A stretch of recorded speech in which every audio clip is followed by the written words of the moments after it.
Starting off day 3 doing something I've always wanted to do, take the monorail into Epcot, which means I'll get to see Epcot from the monorail's view. It's Bricky here, day 3 of my Walt Disney World rip. Today is Epcot.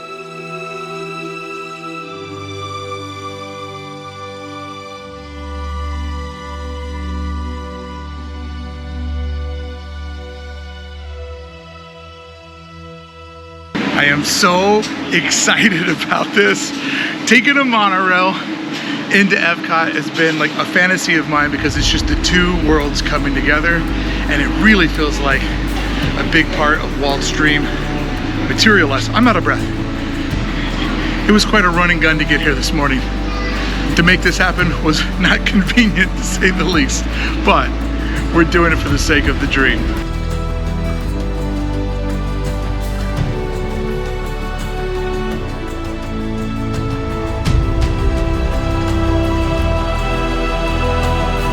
Yo, check this out. I've got my very own monorail card.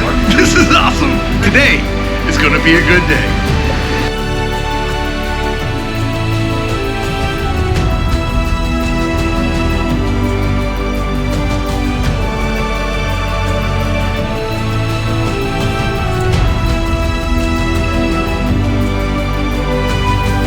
Some dreams can turn into a nightmare.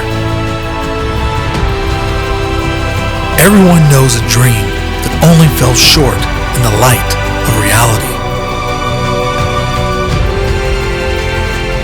And after materialize, you realize it was better off left as a dream. I'm often prepared for that letdown. But friend, I was not prepared for what I was getting ready to see. Walt Disney would only get 11 short years of walking Disneyland's pass. At this point, it's possible I have been to Disneyland more than Walt himself. What I'm getting ready to see is Walt's dream, with the blessing of Walt's familiarity and knowledge of his sweet, sweet Disneyland. But Walt would never make it to his utopian dream of Epcot. But I did, and I was able to see it for the first time with well-trained, celebrated, designed eyes, with education on what makes a success. And friend, this is that. Oh my God! Whoa!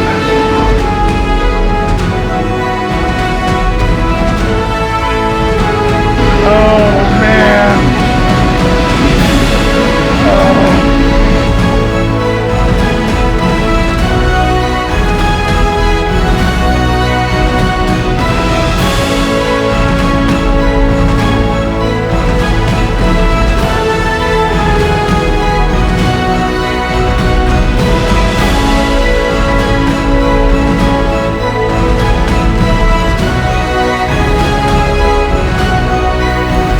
Getting to see Walt's dream and realizing that he never did was too much for this dreamer, and my magic leaked from my heart and into my eyes when I realized I had just ridden the best Disney ride of all time, Walt's Unseen Dream. Well, that may have been the best ride I've ever been on. I could do that over and over again.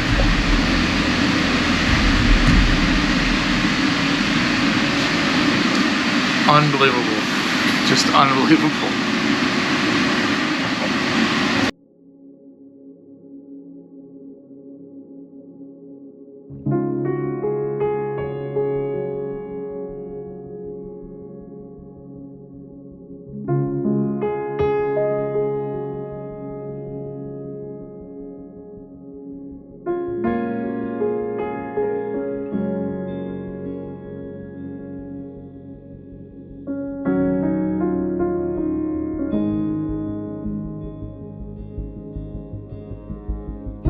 So the last time I came to Epcot, which happened to also be my first time, I mainly focus on World Showcase. I walked all the pavilions, even discovered some pavilions that nobody else had ever been to. Shout out to Spain. Damn you, food booth, that messed up my entire perspective of things. But what I really didn't get to do is walk around the Future World area. So I thought today, when I'm not feeling the pressure to fit everything in, it'd be a great day just to explore Future World. And even though I know it has a much brighter future than where it's at today, even better to discover it when it's kind of broken and being put back together, so I can fully celebrate and embrace the changes that are about to come.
It's just unbelievable, absolutely unbelievable. Childhood dream to get to be here and to see this. And everybody says this is the worst that it's looked in a long time.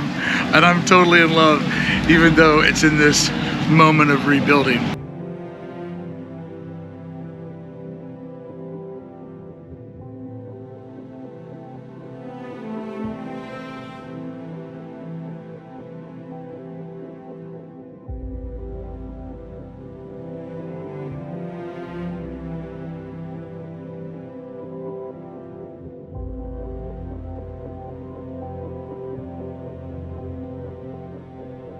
There it is.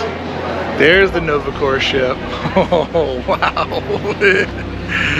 Once again, one of those things you have no idea how tall it is until you see it with your own eyes. I'm standing outside of the future Cosmic Rewind, the Guardians of the Galaxy attraction coming to Epcot. I know this thing's gonna make me sick. I'm so excited to do my one and only rip, even though I know there's no way that I can stomach this ride. But one and done, baby, one and done.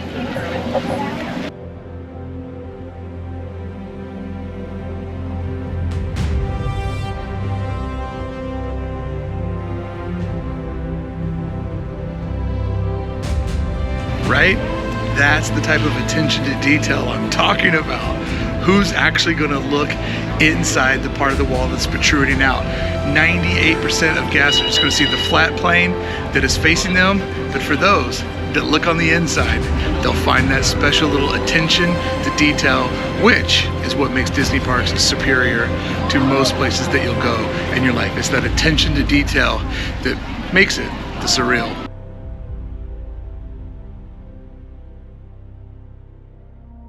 Wow, wow, wow, it's so big. Now, arguably, it did look a lot taller back there, but man, that is great. I know I'm using a mega wide lens, so there's a little bit of bend to things, but it's just because I want to get it all in. But the way that the ribbing on that building works, it's really, really nice. It really makes this path feel bigger and more adventurous, and it does work with the human eye to make it feel like it's quite a long journey, even though it's a pretty quick little walk. And then that stair step in your eye, phenomenal.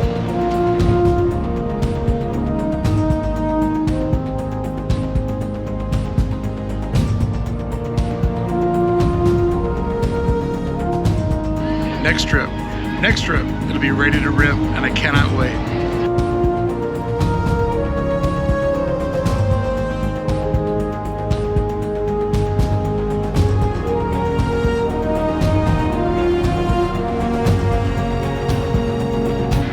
hear test track, and I recognize this building over here from when I went to Space 220. So I kind of feel like I know where I'm at. But now it's time for me to get into some of that real nerdy, deep design stuff on why I think this park is so successful, and it has all to do with the park space inside of the park. It's all about the infrastructure that ties this land together. I'm talking about the old school 70s style concrete walls that have been poured everywhere, but not smooth concrete. It's the concrete that has like that little bit of pebble or tooth into it. And with the way that it's all designed with all of the different angles and the hard triangles, it's a callback to a different time in design, a different time when this park was actually designed. And you can see here in this little courtyard, the way that they've created all these little inlets and the angles that are used on these little flower beds, and then the bench, right? Just the edge of the bench. This is all like late 60s, early 70s urban design, and I absolutely love that aesthetic, and it's very much alive here. So I'll be curious to see when all of the new build outs come, do they keep these same angles, these same shapes, or do they go for a more modern look where everything's hard right angles, a little bit more sleek? I have loved this park from the first time I laid my eyes on it, because it just felt like when I was a kid, all the stuff that was already starting to show a little bit of age, this park looks like all of that stuff built brand new and kept in pristine condition. So yeah, nerding out, hardcore. That's what I come here for. To me, this is more important than any ride they could build.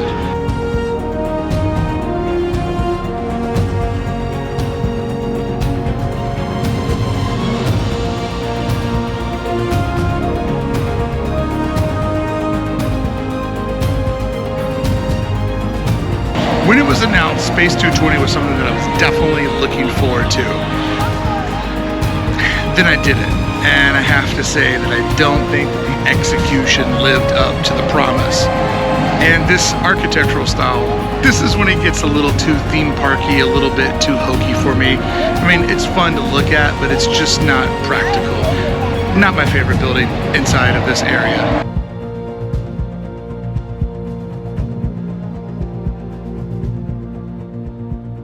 When you look at old school photographs of Tomorrowland back home in Disneyland, you always see umbrellas like this. Yellow and white, powder blue and white, that old sort of softer red and white. I love that. There's something about it to me that just says mid-century modernism. You see a lot of that out in Palm Springs. It's kind of a part of like an historic aesthetic, but also a very familiar aesthetic adopted by Disney design.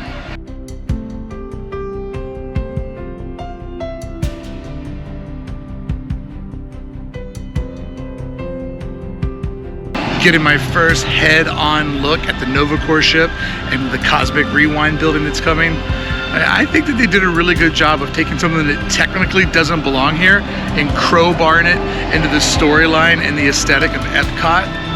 I understand, they gotta go with the times. They can't keep it all like somewhere between theme park and History Science Museum forever. So I applaud this and think it was well done putting something here that technically doesn't belong, but the evolution of Epcot should be like the evolution of any other city. It should go with the times and service the people that are there to enjoy it.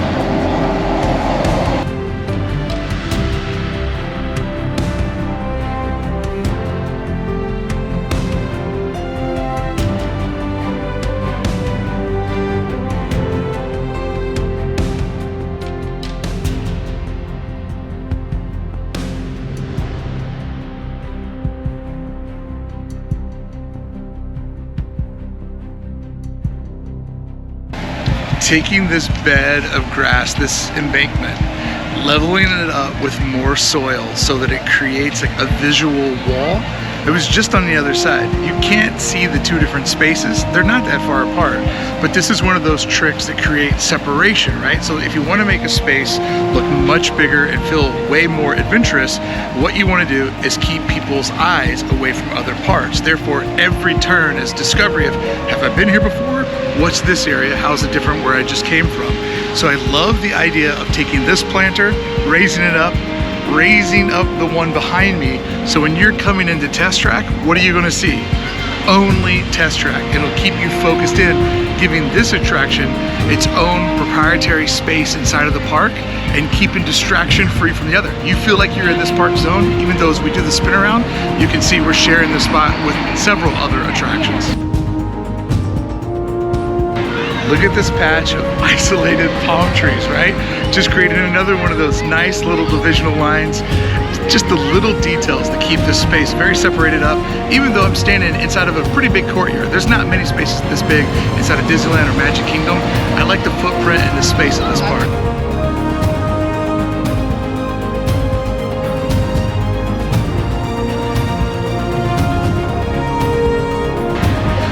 Three pretty solid decisions to make, each one giving you a little teaser of which way to go, but also enough adventure so that it feels like a different path to get there, even though it's three attraction areas sharing the exact same courtyard. Yet again, another parklet dividing up what could easily have been two different paths, but keeping two different guest experiences happening all at the same time in a relatively conservative footprint of space. I just love the way that Disney cuts up a plot of land and turns it into so much more than what you think it is. I'm covering Cantino back home, which is a new Disney community that's being built in Rancho Mirage that is part of the Coachella Valley next to Palm Springs. I'm so excited to see what is right now just a pile of sand, just desert that I've walked through. I'm so excited to see how the Imagineers cut that neighborhood up, that community up, and create something that has all of the fun of the Disney parks.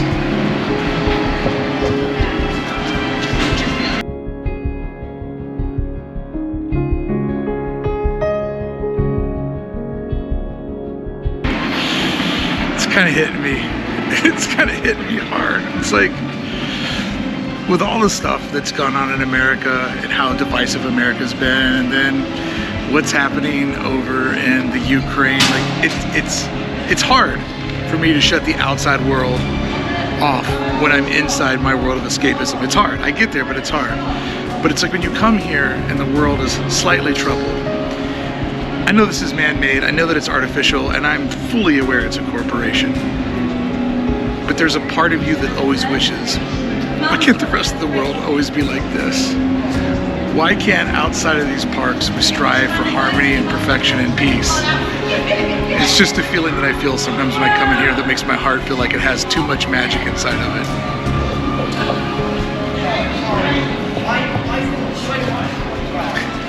And that's me getting deep along construction walls. Just imagine when it's done. I'm gonna be a mess.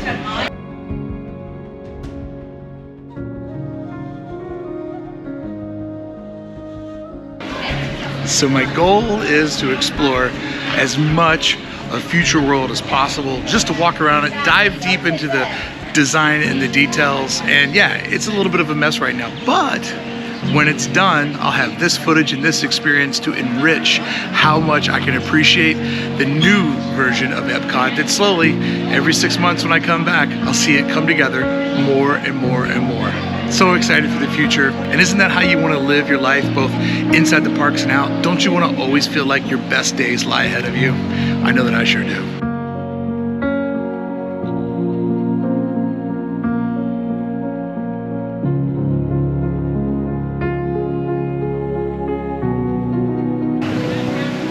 I don't know where the path goes, but I had to walk it.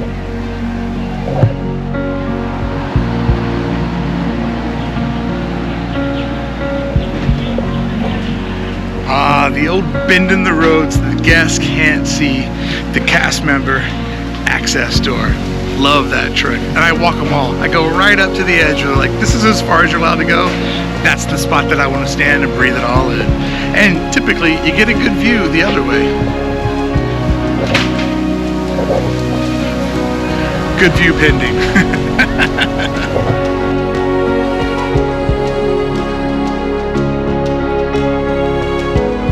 With all these characters behind me, I feel as if I have made it to the dead center of Future World. So I think I got a little bit more in this direction, and then I'm gonna hop back there. Somebody talking behind me.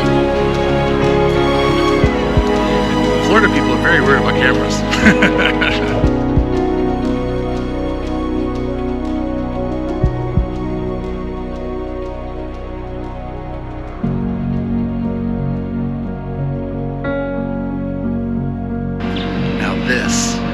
This is community design. The space and water, the transportation going over the side, allowing guests to walk out over the bridge or up on the high road. Like, this layering is where it's at.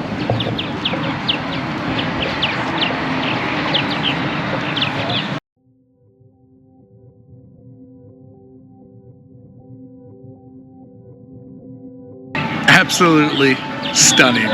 Just stunning. Wow, wow. I didn't know I would like this as much as I am.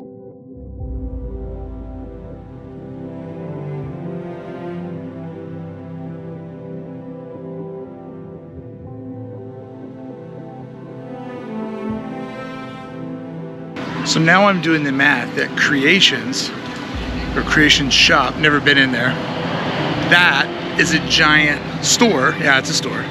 But it's also an island, right? It's a giant island that sits, creating a separational moment between all of the attractions on this side.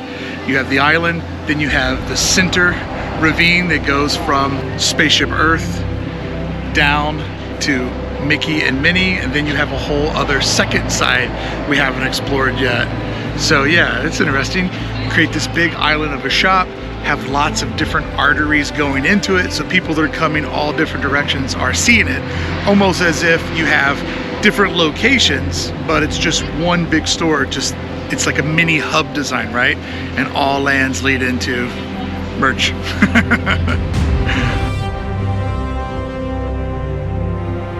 Down the far end of this pathway, we can see the top dome of the Play Pavilion poking out. So then you have, yet again, this is another attraction on this side, but basically has its own road. Daddy's got his nail. Just leading you right up to the experience.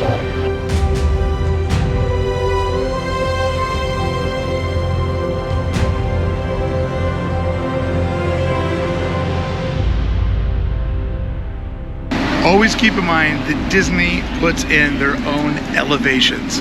So this hill isn't just here because that's the way that the earth developed. It's here for a design specific purpose.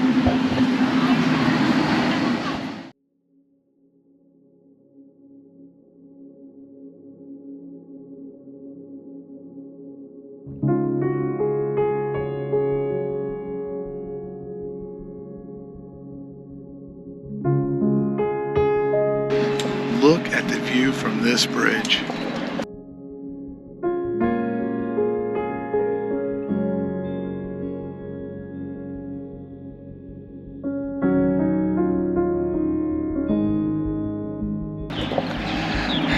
Why I love these parks so much is it's always designed like an artist drew it up, because an artist did. So when you come in, you can easily see the composition, the way that all the different bridges and roads taper your eye, and then there's always that thing off in the horizon that creates that infinity scope.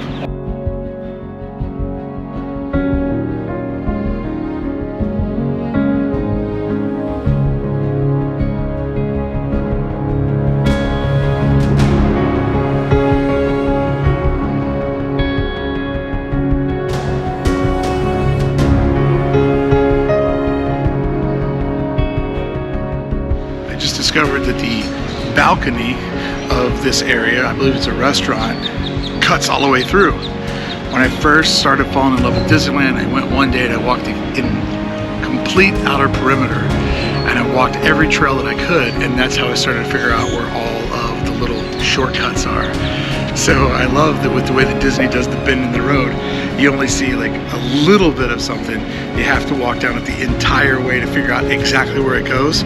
But many times, there's a reward waiting for you at the other end of your discovery.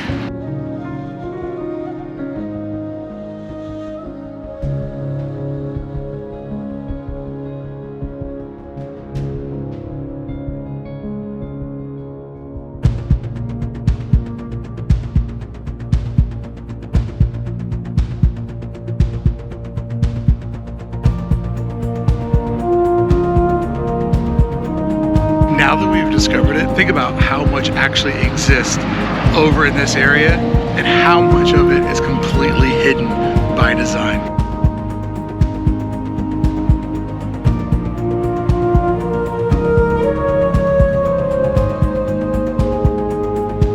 Because if you can't see it, you're forced to go discover it.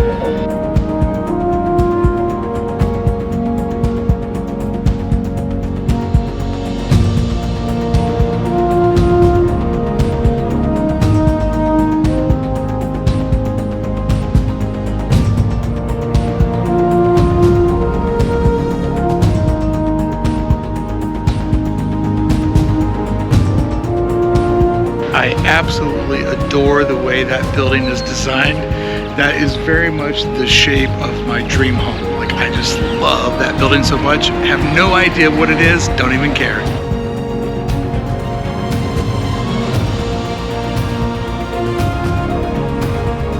I mean, I do care, but I like to leave a little something to discover the next time. I'm not trying to do it all at once. I'm trying to spread this discovery out as long as I can. I mean, there's only so many Disney parks that a psycho fan can enjoy.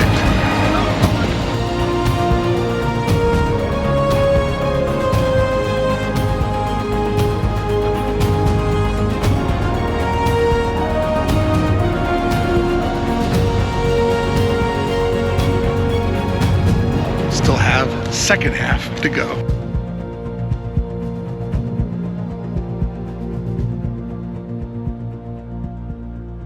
I just realized those are floating. I mean, I knew they were floating, but they're free floating. They can just go wherever they want to go. That's amazing.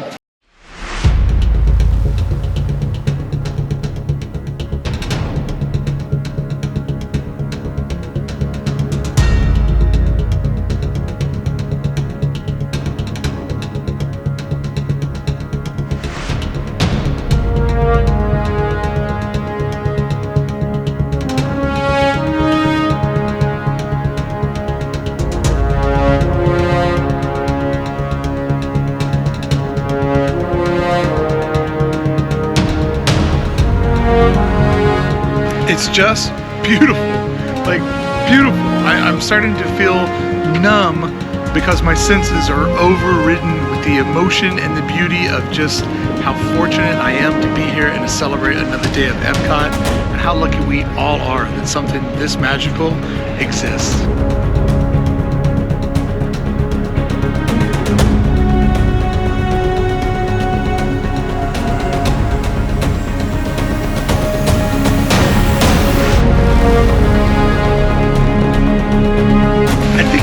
Right in this area when I was here back in October for the 50th anniversary of Walt Disney World, Magic Kingdom.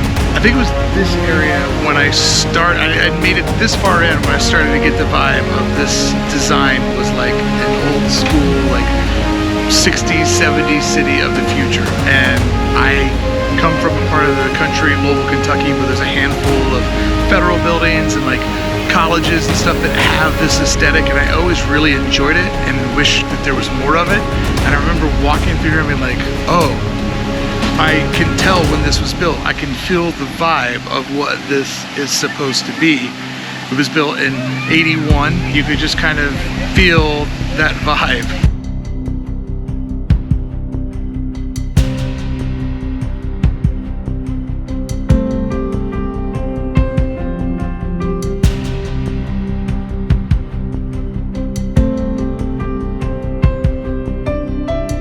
Could do it all day. Could do it all day. Actually, I think I am going to do it all day.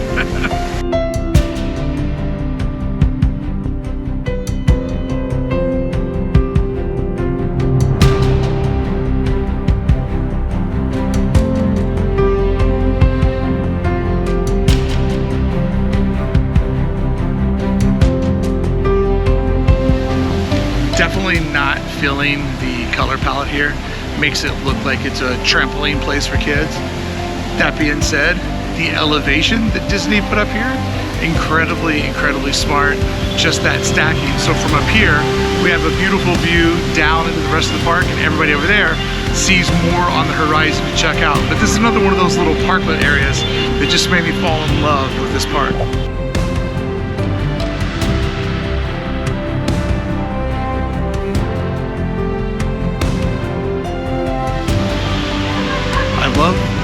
nook design of the Disney parks, where there's just these little pockets that are just off to the side, giving you that quiet space to escape, because parks are loud, the attractions are loud, there's a lot of movement, a lot of slight concussions going on.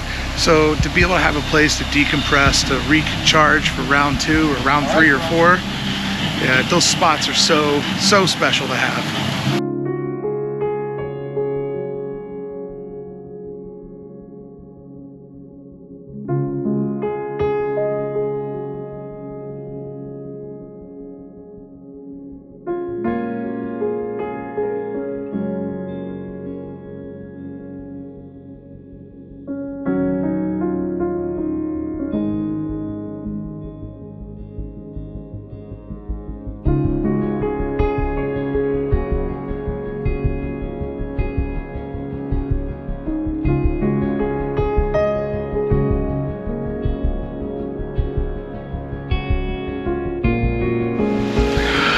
My heart is full. My heart is full. Love being up on this observation deck. Gives me a better view of everything that's happening down there. The way that they stack the environment around us with all the different plants, all the different layering. If you were to see this in a parking lot, if you were to see this in a Target or your local mall parking lot, you'd be like, that's not a lot of space. You let the Imagineers sculpt it, design it, bend you and toss you in so many different paths, take everything out of your sight lines, and then you go, wow, there's so much Epcot to discover.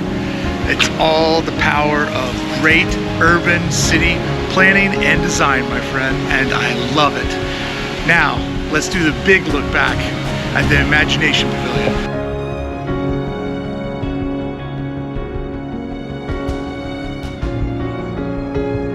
I have chose the proper thing to do with my Sunday morning. This is my church.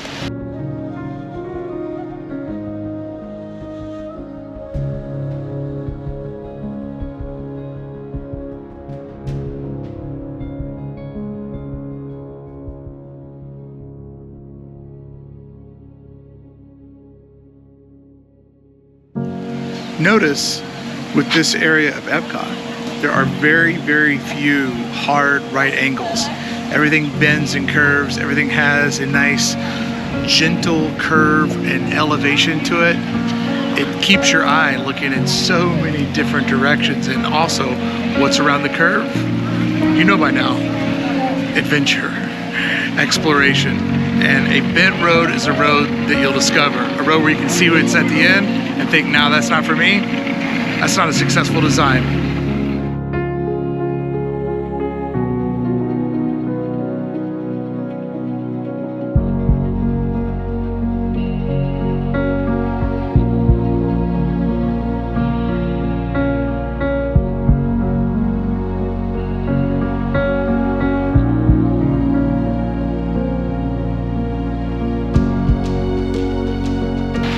I love when it's designed to be like a small city and not like a theme park. Other than the bright colors of the Imagination Pavilion, everything around me right now looks more like urban design development than it does a theme park. And I enjoy that so much because the fact that they make it look like a real city allows you to feel it like a real city. And it gives you just that hope that we can do better. We can make more beautiful places to live. We can create environments that are friendlier for all. There's just an optimism and a hope that I get from being inside of Epcot. And even though it's not fully what Walt's vision was, he was straight up genius. So to get to the halfway mark of genius, there's still a lot of genius, still a lot of magic, just going half the way to the man's vision.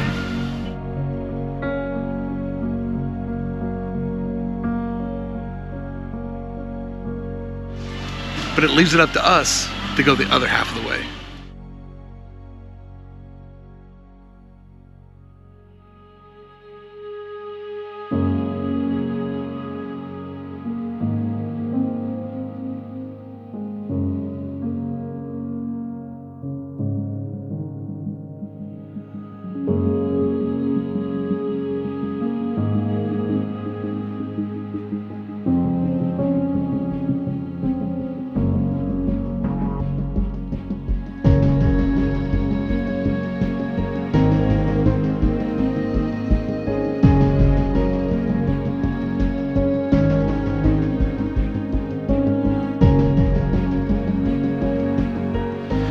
know that I love the weirdest parts of this park, but hopefully sharing my love with you will allow you to not obsess about them like I do, but at least enjoy them or have a better understanding of all the things that you walk through as fast as possible to get to your next treat or attraction. There's a reason, there's a purpose for it, and somewhere there's a psycho who comes here just for it.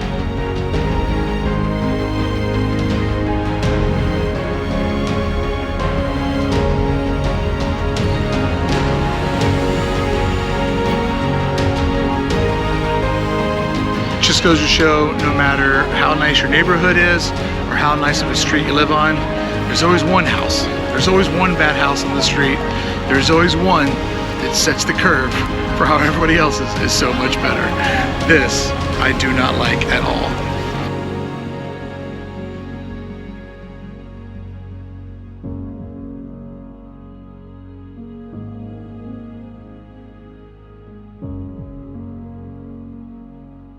The rolling waves and the succulents, awesome. But this front carnival facade, not my vibe at all. And I think a lot of people were really worried about things like Cosmic Rewind. They're gonna take this same cartoony approach, going with Guardians, doing the spaceship out front. It does give it a little bit more of the this belongs here, even those we talked about doesn't exactly belong here. The evolution of things, but I don't like this breakdown of things.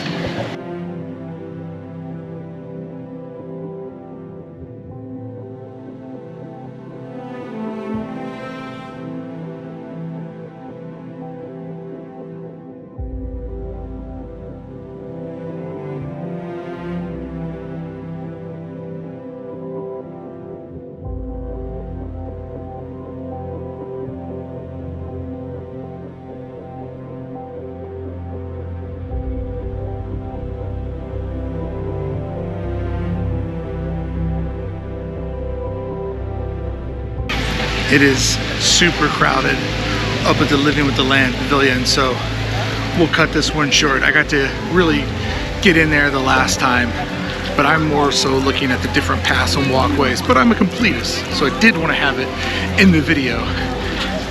It's just, it's a mess up there. A lot of folks. And over here in these little areas I love, it's pretty open.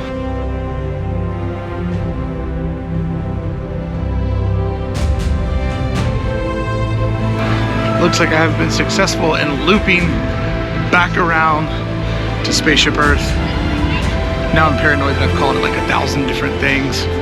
Future World, World Showcase, Spaceship Earth, and it's all planet themed at the end of the day.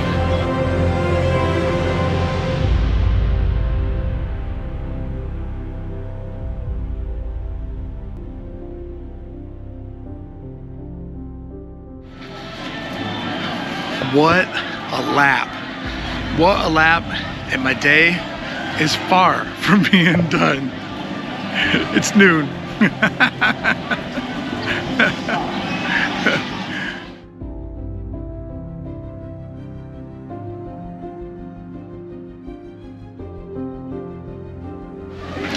It's noon, and I've already done more discovering today than I will do sometimes an entire week.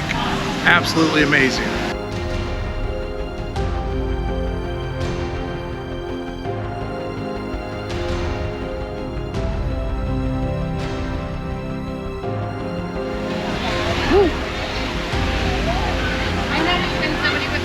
I knew it when I would get here.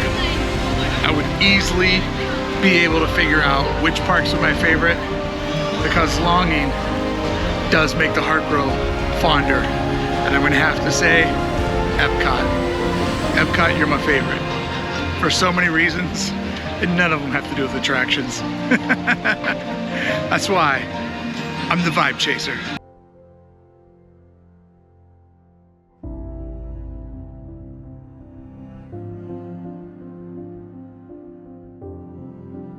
The most exciting, the most important part of our Florida project, in fact, the heart of everything we'll be doing in Disney World, will be our experimental prototype city of tomorrow. We call it EPCOT. spelled EPCOT. Experimental Prototype Community of Tomorrow. Here it is in larger scale.